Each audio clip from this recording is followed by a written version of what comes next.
സ്വാഗതം. Very good morning. Have A nice day. ഇന്നും ഒരു യൂണിക്കോൺസിൻ്റെ മെസ്സേജ് തന്നെ എടുക്കാമെന്ന് വിചാരിച്ചു.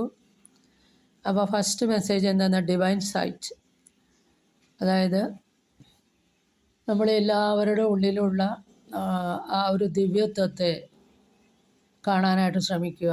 അതായത് ഈശ്വരൻ എല്ലാവരുടെ ഉള്ളിലാണല്ലോ ഈശ്വരൻ വസിക്കുന്നത്. അപ്പോൾ നമ്മൾ ഓരോരുത്തരായിട്ട് നമ്മൾ ഇടപഴകുമ്പോൾ അവരുടെ ഉള്ളിലുള്ള ഈശ്വരനാണെന്ന് മനസ്സിലാക്കിക്കൊണ്ട് അവരുടെ ഉള്ള ആ ദിവ്യത്വത്തെ മനസ്സിലാക്കിക്കൊണ്ട് നമ്മുടെ ഇടപഴകുമ്പോൾ നമുക്കൊരു ഡിഫറൻ്റ് ആയിട്ടുള്ള റെസ്പോൺസ് ആയിരിക്കും നമുക്ക് ലഭിക്കുക എന്നുള്ളതാണ് ഈ കാർഡ് പറയണത്. See the divine in every one.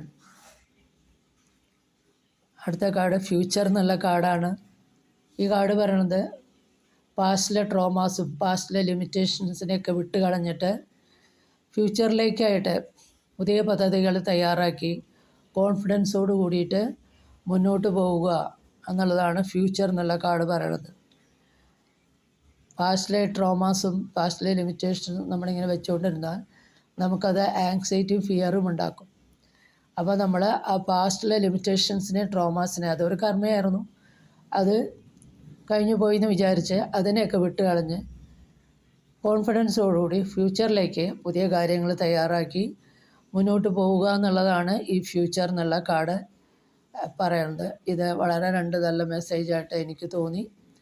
ഇത് നിങ്ങൾക്ക് റെസനേറ്റ് ചെയ്താൽ please do subscribe, like and share. Thank you.